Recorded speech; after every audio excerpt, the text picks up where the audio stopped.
ফের ছুটবে বিজেপির রথ। এবারের বিধানসভা নির্বাচনেও হাতিয়ার রথযাত্রা।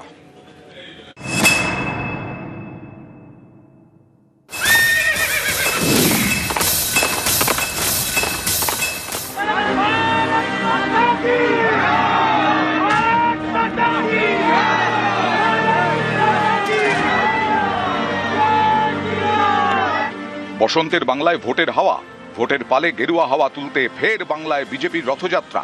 ৩রা মার্চ দোল, এই দোলযাত্রার পরেই শুরু হবে বিজেপির রথযাত্রা।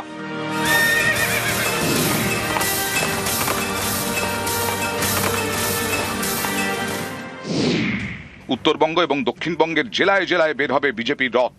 সব রথেরই গন্তব্য হবে ব্রিগেড। সব রকম ভাবে ভারতীয় জনতা পার্টি প্রচার করবে। এই মুহূর্তে পশ্চিমবঙ্গের জনতার কাছ থেকে পরামর্শ নিচ্ছি। 1043টা জায়গায় এখনো পর্যন্ত বক্স বসিয়েছি, সেখানে প্রচুর পরিমাণে পরামর্শ জমা হচ্ছে। নতুন যে রেনেসাঁ আসতে চলেছে বিজেপির সরকারের সময়, যেটা পশ্চিমবঙ্গের জনতার সরকার হবে, সেটা আগে তৈরি করছি।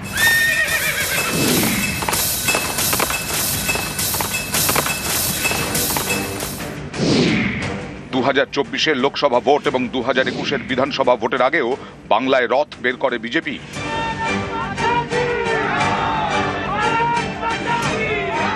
রথযাত্রার সঙ্গে বিজেপির ইতিহাস জড়িয়ে। রাম মন্দির তৈরির লক্ষ্যে 1990-এ রথ বের করেন লালকৃষ্ণ আডবাণী। গুজরাটের সোমনাথ থেকে উত্তরপ্রদেশের অযোধ্যা পর্যন্ত এ নিয়ে সে সময় দেশ জুড়ে শোরগোল পড়ে যায়। তারপর রাজনীতিতে বহু অদল বদল হয়েছে, কিন্তু বিজেপি রথযাত্রা কৌশল থেকে সরেনি। কারণ পর্যবেক্ষকদের একাংশের মতে এই রথযাত্রা কর্মসূচির মাধ্যমে আজও হিন্দুত্বে শান দেওয়ার চেষ্টা করে পদ্ম শিবির।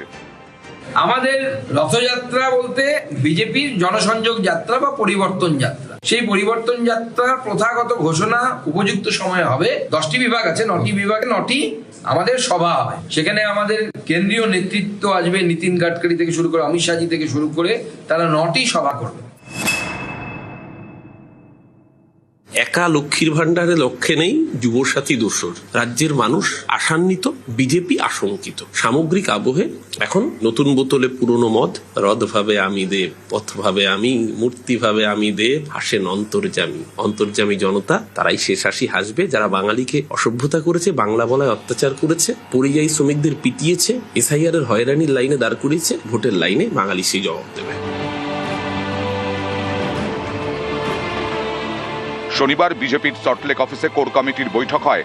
সেখানেই সিদ্ধান্ত নেওয়া হয় এই রথযাত্রা নিয়ে।